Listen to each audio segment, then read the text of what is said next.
Et ce matin, j'aimerais partager avec vous ces thèmes que Dieu a mis dans mon cœur pour vous.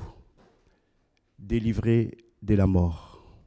Délivrer de la mort. On va lire dans Genèse chapitre 21, verset 14. Genèse chapitre 21, verset 14.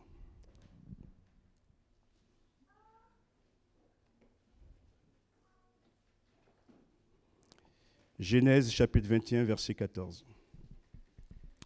Nous lisons, Abraham se leva de bon matin. Il prit du pain et une outre d'eau qu'il donna à Agar et plaça sur son épaule et lui remit aussi l'enfant et la renvoya. Elle s'en alla et s'égara dans le désert de Beersheba. Quand l'eau de l'outre fut épuisée, elle laissa l'enfant sous un des arbrisseaux et alla s'asseoir vis-à-vis à une portée d'arc, c'est-à-dire quelques mètres, car elle disait que je ne vois pas mourir mon enfant. Elle s'assit donc vis-à-vis de lui, éleva la voix et pleura. Dieu entendit la voix de l'enfant et l'ange de Dieu appela du ciel Agar et lui dit, « Qu'as-tu, Agar? Ne crains point, car Dieu a entendu la voix de l'enfant dans le lieu où il est. Lève-toi, prends l'enfant, saisis-le de la main, car je ferai de lui une grande nation. » Et Dieu lui ouvrit les yeux, et elle vit un puits d'eau, et elle alla remplir d'eau l'outre, et donna à boire à son enfant. Dieu fut avec l'enfant qui grandit, habita dans le désert, et devint tireur d'arc. Il habita dans le désert de Paran, et sa mère lui prit une femme du pays d'Égypte. Amen. Cette histoire est très émouvante, touchante, parce qu'elle parle de la relation d'une mère avec son fils, une mère démunie, sans force. Mais nous allons voir qu'au travers de cette histoire, Dieu va intervenir pour les sauver, comme il le fait aussi dans nos vies. Premier point, des dons insuffisants. La mère et le fils ont reçu des dons de la part d'Abraham. Et il leur a donné d'abord du pain et aussi de l'eau. Il va la renvoyer dans le désert. Et dans ce désert affreux, il faut bien manger, il faut aussi boire. Mais le pain et l'eau qu'ils ont reçus de la part d'Abraham n'est pas suffisant pour les garder en vie. Et on se rend compte aussi que des hommes autour de nous peuvent nous faire des dons, nous venir en aide, mais leurs dons sont insuffisants ou leur aide est insuffisante. Et j'aimerais dire que Ismaël, ici dans ce texte, est appelé enfant, mais en réalité, c'est un adolescent. Ce qui est important à comprendre, c'est que des fois, nous aussi, nous sommes obligés d'aller dans le désert. On a un peu d'eau, on a un peu de pain, mais ce n'est pas suffisant. Deuxième point, Agar et Ismaël dans le désert. Ils sont allés dans le désert. Et on va voir ce qui va se passer. Il est dit que dans ce désert, elle s'égara avec son fils. Non seulement le désert est un obstacle redoutable, mais ils n'ont même pas de boussole pour pouvoir se diriger. Et voici que cette pauvre maman est perdue dans le désert avec son fils. Est perdue dans le désert avec son fils. Mais il peut arriver aussi que parfois, nous sommes perdus dans le désert avec nos bien-aimés, Que faire? Que faire? Que faire? On est perdu. On ne sait plus où on va. La Bible ajoute également que l'eau vint à manquer. C'est-à-dire qu'à un moment donné, il n'y a plus d'eau à boire. Il n'y a plus d'eau. Il n'y a plus de pain non plus. Et dans ces déserts redoutables, ils n'ont plus d'eau et n'ont plus rien à manger. Autrement dit, ils vont vers la mort. C'est un drame. Leurs vies sont en danger dans ce désert, comme aussi parfois dans ces déserts de ce monde. L'eau est épuisée, mais il n'y a pas que l'eau seulement qui est épuisée. Agar et son fils sont également épuisés. Ce matin, c'est un message d'encouragement pour quelques-uns au milieu de nous. Quand il n'y a plus d'eau et qu'on est à bout de force, qu'est-ce qu'on fait? Et donc, on nous a parlé de ce chemin qui est étroit, difficile.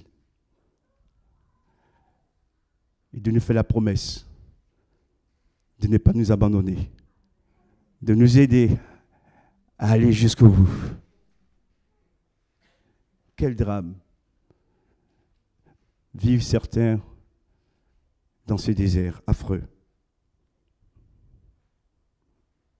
Et c'est une maman, elle a des sentiments.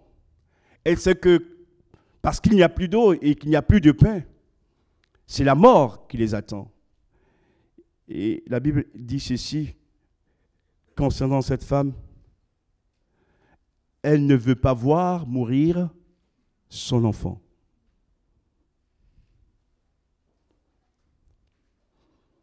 Qu'elle a porté dans son sein. Qui voudrait voir mourir les membres de sa famille? Ou quelle mère, pour être plus précis, voudrait voir mourir son enfant? C'est difficile, c'est dur. Hein? Donc, qu'est-ce qu'elle fait? Elle laisse Ismaël sous un abrisseau et elle se met à quelques mètres de lui, en face de lui, parce qu'elle ne veut pas voir son enfant mourir de soif, dans des souffrances pas possibles. Et elle se met à l'écart pour ne pas le voir souffrir. Il arrive aussi que des mamans, ce n'est pas qu'elles fuient, mais quand elles n'ont pas de ressources pour aider leur enfant, et voyant sa misère, elles détournent le regard. On n'a pas à les juger, ni à les condamner. Personne n'a envie de voir souffrir quelqu'un qu'il aime.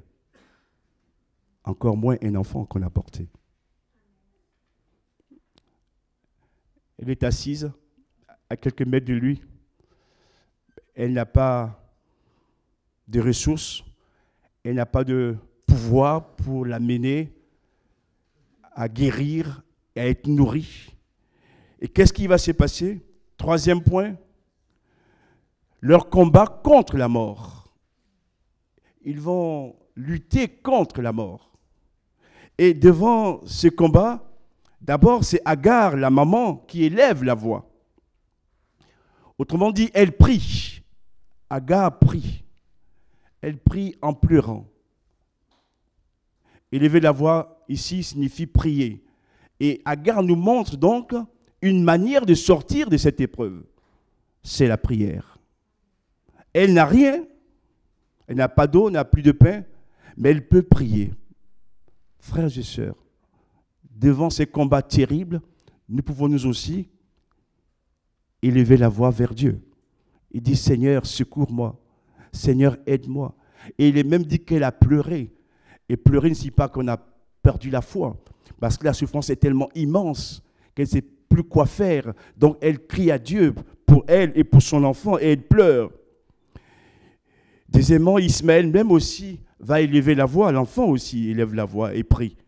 Il crie, il appelle au secours parce qu'il sait que c'est la mort qui les attend et il ne veut pas mourir. Donc il crie à Dieu aussi.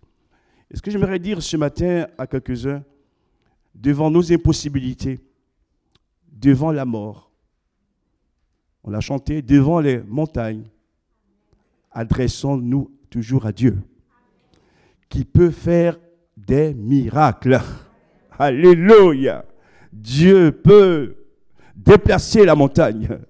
Dieu peut nous donner à boire. Dieu peut changer les circonstances mauvaises favorablement envers nous parce qu'il est un Dieu fidèle à jamais.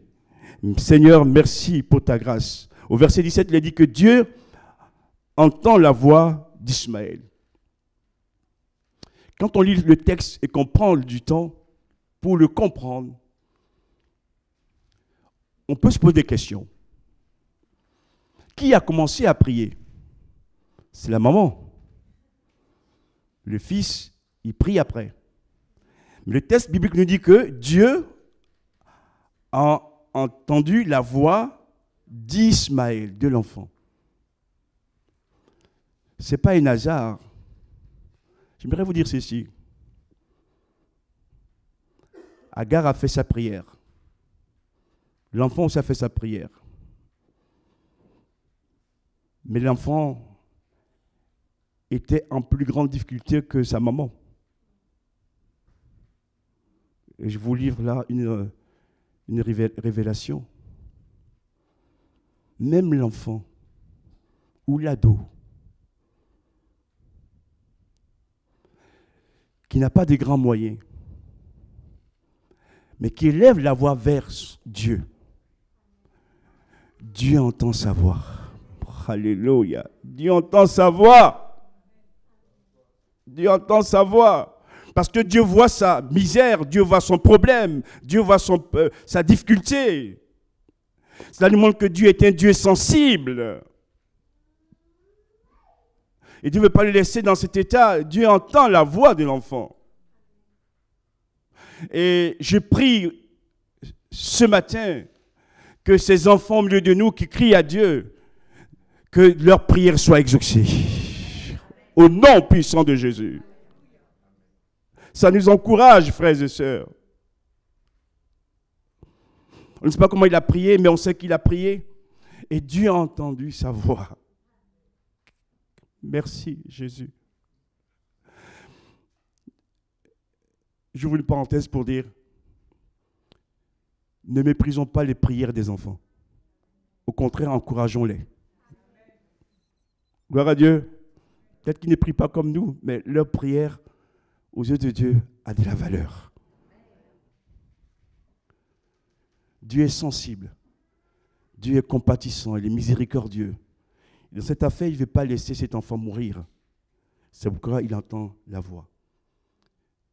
Il y a un jeu de mots qui est fait dans le texte original en hébreu, qu'on ne voit pas tellement en français, mais je vais vous le dire simplement. Ismaël, c'est dit en hébreu, Ishmaël. Ishmaël. Dieu entend. Dieu écoute. Dieu entend la prière qui est faite par celui qui s'appelle Dieu entend. Amen. J'aimerais vous dire aussi que nos destinées ne sont pas hasardeuses. Ce n'est pas le fait de hasard. Notre identité, c'est que nous sommes à du prix aux yeux de Dieu. Et parce que cet enfant s'appelle Ishmaël, Dieu a entendu sa prière. Et pour nous montrer que dans nos combats les plus difficiles, même qu'on soit dans un désert affreux, sans eau, sans nourriture, Dieu, par la prière, peut agir.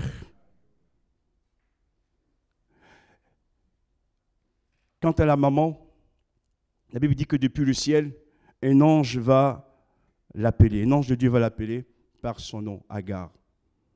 Littéralement, c'est ce qui est dit. Aussi, pour encourager quelques-uns ce matin au milieu de nous, dans nos différents combats, Dieu nous connaît.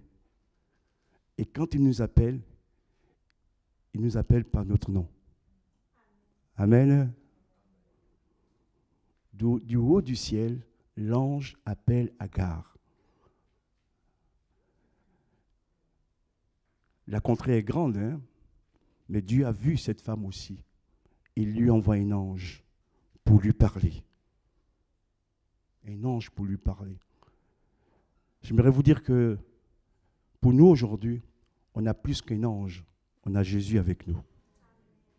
Pour nous parler, pour nous encourager. Premièrement, l'ange lui pose une question. Qu'as-tu? Qu'est-ce qui se passe? On est aussi étonné parce que l'ange, c'est l'ange de Dieu. Donc l'ange sait tout. Comme Dieu sait tout de nous aussi. Et c'est pendant l'ange lui pose la question. Qu'as-tu? Qu'est-ce qui se passe? C'est pour lui donner l'occasion de pouvoir parler. C'est la même chose que quand Dieu pose la question à Adam et Ève, dans le jardin d'Éden, en leur disant, Adam, où es-tu? Dieu sait où se trouve Adam, mais pour qu'il puisse se livrer. Et l'ange va tout de suite apaiser son cœur et son âme. Il va lui dire, deuxièmement, n'aie pas peur ou ne crains pas. Quand on ne maîtrise pas notre environnement, la situation qu'on traverse, on peut être rempli de crainte et de peur. Mais Dieu envoie sa parole pour nous rassurer, pour nous dire qu'il est avec nous et qu'il va nous aider à nous en sortir et qu'on doit croire ce qu'il dit. Ce matin, j'aimerais aussi dire à plusieurs au milieu de nous, n'aie plus peur, car Dieu est là avec toi. Dieu est avec nous pour nous encourager. Troisièmement, Dieu a entendu la voix de l'enfant.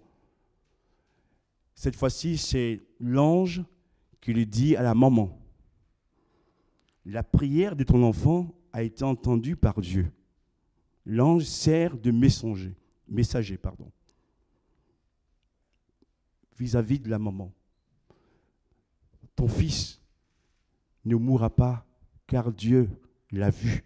Et plus que cela, Dieu a entendu sa prière.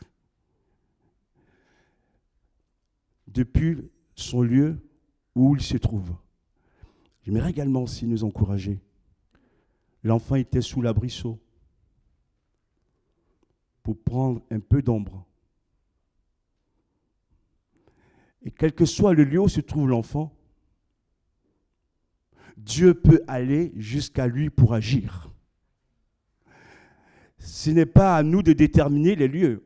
Les lieux ne sont pas un obstacle pour le Seigneur.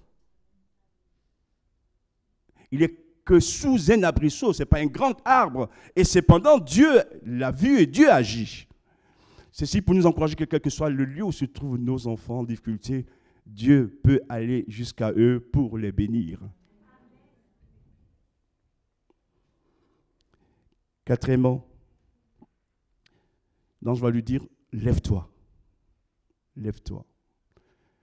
Il y a 2 ou 3 dimanches en arrière, on a entendu un don spirituel qui nous dit que parfois nous passons beaucoup de temps à nous lamenter, à pleurer. Je vais parler de pleurs qui sont justifiés parfois, mais beaucoup de temps, et que ce n'est pas bon, que Dieu veut qu'on soit des hommes et des femmes qu'il adoreront et qui soyons aussi reconnaissants. Ce que je veux dire, c'est que c'est vrai que la vie n'est pas facile, il y a des combats, des luttes, des épreuves, mais il faut qu'à un moment donné, nous nous levions sur l'épreuve, sur la crise. Parce que si nous restons dans la crise à pleurer sans cesse, rien ne va changer. Et à un moment donné, il faut qu'on commence par un changement. Ce changement commence par nous-mêmes. Et un homme ou une femme qui s'élève, c'est que cette personne a pris une nouvelle décision de ne plus rester dans son problème. Dieu lui dit, lève-toi. Et ce matin, je dis de la part du Seigneur à plusieurs ici. Lève-toi, mon frère. Lève-toi, ma sœur. Arrête de te plaindre. Arrête de toujours murmurer. Mais écoute la voix de Dieu et lève-toi. Et dans ce texte, en plus, je vais dire, vous avez remarqué, Dieu ne dit pas à l'enfant, lève-toi. Il dit à la mère, lève-toi.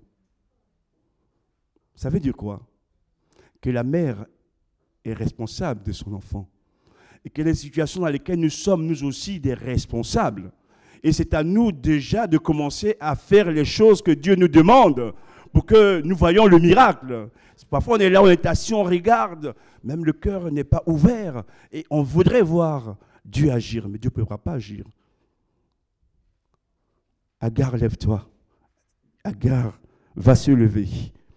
Et l'ange lui dit, va prendre l'enfant. Lève-toi pour t'occuper de l'enfant. Prends-le par la main. Ça dit, saisis-le et ne le lâche plus, jamais. C'est un ordre de Dieu. Et qu'elle va obéir. Donc, elle a ses propres besoins, mais les besoins de son enfant sont plus grands que ses propres besoins à elle, et elle va obéir à la parole de Dieu. Une chose aussi qu'il faut comprendre, frères et sœurs, si nous voulons voir les miracles de Dieu dans notre vie, apprenons à obéir à sa parole. Et l'ange lui dit, cinquièmement, je ferai de lui une grande nation. Je ne parlerai pas de cela aujourd'hui. Dieu a fait une promesse à cette nation. Et c'est Dieu qui veille sur cette nation. Après ces paroles, qu'est-ce qui va se passer? Dieu ouvrit les yeux d'Agar. Avant le miracle, il y a eu d'abord des paroles. J'aimerais aussi vous dire quelque chose, frères et sœurs. Le miracle est important. Mais c'est la parole qui prépare le miracle. Alléluia. C'est la parole qui prépare le miracle. Comment veux-tu voir le miracle si tu ne lis pas ta Bible? Si tu ne parles pas à Dieu? C'est la parole qui prépare le miracle. L'ange aurait pu aussitôt faire un miracle pour donner de l'eau à boire et du pain, mais il a d'abord parlé à Agar, lui dire ce qu'il faut faire. Et c'est en faisant cela que Dieu ouvre les yeux d'Agar dans une nouvelle dimension. Non pas qu'elle soit aveugle, mais Dieu lui ouvre les yeux spirituels. Frères et sœurs, il n'y a pas seulement qu'Agar qui en a besoin, nous aussi. Pour voir comme Dieu voit. Et des fois, le puits est à nos côtés, mais comme on a les yeux fermés, on ne voit pas le puits. Seigneur, ce matin, ouvre nos yeux pour que nous voyions tes puits. Et elle va aller donc vers ce puits d'eau qui est toujours dans le désert. Je le rappelle, le puits que Dieu montre à Agar se trouve dans le désert. Autrement dit, dans tous nos déserts, Dieu nous donnera toujours un puits. Amen. Ne soyez pas comme des Ivoiriens comme moi, mais ayez des yeux ouverts. Ayez des yeux ouverts. C'est une boutade, mais ça veut dire ce que ça signifie. Et oui, des fois, on est là comme on ne voit rien. On ne voit que le bout de notre nez. Et on est dans des paroles d'incrédulité. Il faut confesser la foi. Comme quoi, quand nos yeux sont ouverts, cela dynamise aussi notre foi. Amen. Pour encourager aussi les autres. Seigneur, merci pour ta grâce. Ouvre nos yeux. Ouvre mes yeux, Seigneur. J'en ai besoin ce matin pour voir ton miracle. Dieu a ouvert les yeux d'Agar pour voir le miracle de Dieu. Ce n'est pas le miracle du monde. Seigneur, merci. Et elle va donc vers le puits et remplit l'outre d'eau et donne à boire d'abord à son enfant. Elle passe en second. D'abord, sauver la vie de l'enfant. C'est aussi pour dire que des fois, frères et sœurs, avant de faire passer nos propres intérêts, considérons les intérêts des autres et surtout des plus faibles. Elle aura son eau aussi à boire, hein? Mais d'abord, elle s'occupe de son fils. Seigneur, ce matin, parle-nous, touche-nous, éclaire-nous. Ils sont tous les deux sauvés de la mort par l'action de qui? De Dieu. Le salut n'est pas venu d'Abraham, des hommes, mais le salut est venu de Dieu. Pour dire quoi? Quelles que soient nos épreuves, les circonstances de nos vies, les oppositions, qu'on passe dans le désert, même le plus affreux, Dieu peut encore agir pour nous sauver de la mort. Amen, amen, amen. Seigneur, pour ta fidélité. Merci pour ta bonté, Seigneur. Merci pour ta grâce dans nos vies. Merci parce qu'on peut commencer difficilement, mal, même en souffrant, mais à la fin, tu es là pour venir sécher nos larmes et nous donner la victoire en Jésus-Christ. Conclusion. La Bible dit que Dieu fut avec l'enfant qui grandit. Et littéralement, on peut le traduire ainsi: Dieu prend soin de l'enfant. L'enfant n'a plus de père, au sens charnel du terme. Mais il a trouvé en Dieu un père. Il y a des situations aussi que nous pouvons vivre, même les adultes aussi, on n'a pas d'appui. Et Dieu est notre appui. Dieu va prendre soin de ses enfants et il est dit qu'il va grandir. Autrement dit, Dieu s'occupe de son développement dans tous les domaines. Merci Seigneur de prendre soin de nous. Et j'ajouterais même, merci Seigneur de prendre soin de nos enfants. Et enfin, pour terminer, il est dit, il habitait dans le désert de Paran. Écoutez-moi bien. L'enfant qui s'était égaré avec sa mère dans le désert de Beersheba, premier désert, habite maintenant dans le désert de Paran, deuxième désert. Voilà ce que le Seigneur m'a montré, que je vous explique pour conclure. Le premier désert, qui est le désert de Beersheba, est un désert subi. Un désert imposé, que la vie leur a imposé. Frères et sœurs, nous aussi, nous passons par des déserts qui nous sont imposés, que nous subissons. On ne les a pas désirés, mais on est obligé de passer par là. Et puis il y a le deuxième désert, le désert de Paran. C'est un désert choisi par Ismaël. C'est lui qui l'a choisi. Et ceci pour dire quoi? Que quelquefois, nous passons dans des déserts qui nous sont imposés par les hommes ou par les circonstances de la vie. On n'a pas le choix, il faut passer par là. Mais des déserts aussi que nous choisissons nous-mêmes. Parce que nous voulons aussi vivre dans ce désert pour grandir, être dépouillés peut-être des choses qui pourraient nous éloigner de Dieu également. Mais ce que j'aimerais dire pour conclure ce message, que quel que soit le désert, que ce soit le premier désert, Beersheba, ou le deuxième désert, Paran, dans tous les cas, Dieu sera toujours avec nous pour nous sauver. Amen. Donc quand tu passes par le désert qui t'est imposé, que tu subis, regarde à Dieu. N'essaie pas de te justifier par rapport aux hommes, à régler les choses humainement. Non, confie-toi à Dieu. Et dans ces déserts qu'ils ont subis, Dieu est venu lui-même les délivrer. Et Dieu veut aussi nous délivrer encore au nom de Jésus. Merci pour ta parole ce matin et que toute la gloire t'en revienne Au nom de Jésus. Amen. Nous te bénissons, Père, pour ta parole.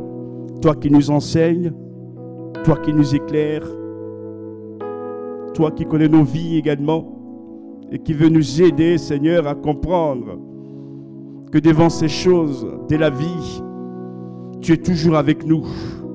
Quelles que soient les épreuves, les combats, le désert que nous traversons, tu as un miracle pour nous. Et ce matin, je te prie d'aider plusieurs en ce sens, à ne pas rester en arrière, mais à se lever aujourd'hui pour pouvoir avancer dans la vie. Seigneur, la victoire t'appartient. Gloire à Jésus. Amen. Amen. Dieu soit béni. Amen.